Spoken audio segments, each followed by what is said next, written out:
In fact, I found the amazing history behind jollof rice. But to my surprise, I was like, wow, we've been eating jollof for so many years now. But everybody's willing to go and look out for the history behind jollof. But if that is the case, you should be going to look out for histories behind Kung and other delicious meals that we enjoy much here in Ghana. But yes, jollof has a peculiar history that many people do not pay attention to, but it's so amazing. My name is Madaka. Welcome to this episode of Success. Jollof, as most of us know, in fact, jollof, should I say all of us? Yeah, jollof, as all of us know, is from West Africa. Oh, okay, so jollof is from West Africa. I never knew. It's a rice dish from West Africa. You know, one particular thing about the origin of jollof is that it is not that clear. You know, West African food historians have several ways of defining this. Some say jollof belongs to Ghana, some say it belongs to Senegalese, some also saying that jollof is from Nigeria, a whole lot of styles. I don't want to be cooking jollof here, we all know what I'm talking about. Jollof is one of the most common dishes in West Africa, most people know about it. For example, you go to Mali, the jollof rice is called zami. The country like Cameroon, jollof rice is commonly called fried rice. But issue has that the dish most common name of jollof derives from the name of the Wolof people of Senegal. In French-speaking areas, it is called riz au gras. It has also become one of the best known African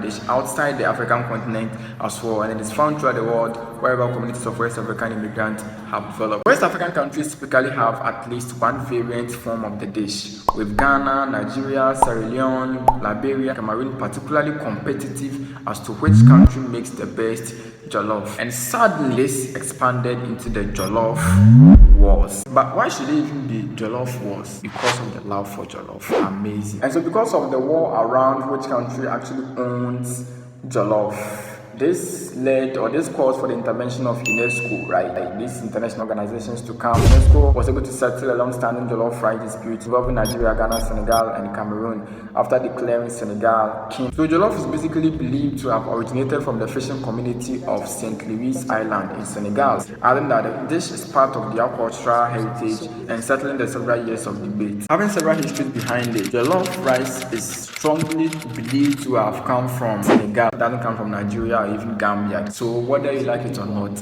the main origin of jollof is from Senegal. Ghanaian jollof is not for our jollof or Nyawodia. But the basic ingredients remain the same among countries. Something like fine mix of spices, peppers, tomatoes are key players in the preparation of jollof, right? Although Senegal hangs on to the award of being jolloff's origin country, the dish has sentimental attachments in various countries in Nigeria and Ghana. Weddings, birthdays, naming ceremonies, and funerals are hot spots for jollof rice. But everywhere we eat jollof, drinking bars, we have this kind of chop bars closer to them where people sell jollof. So yes, what is the most important reason for consuming jollof? Jollof really has significant impact to the point where sometimes if you're having a party and the party is without jollof, some people call it a meeting, you need to have jollof at the party. You train a party, alright, but without jollof, the party is nothing. But in Nigeria, if you're having a party without jollof, you just have the time that you use for it and see jollof. African families depend on jollof rice for nutritional and dietary needs. There is no doubt that. Across Nigeria, Ghana, Liberia, Cameroon, Senegal, Guinea-Bissau, and Gambia, and the research shows that families in Nigeria consume jollof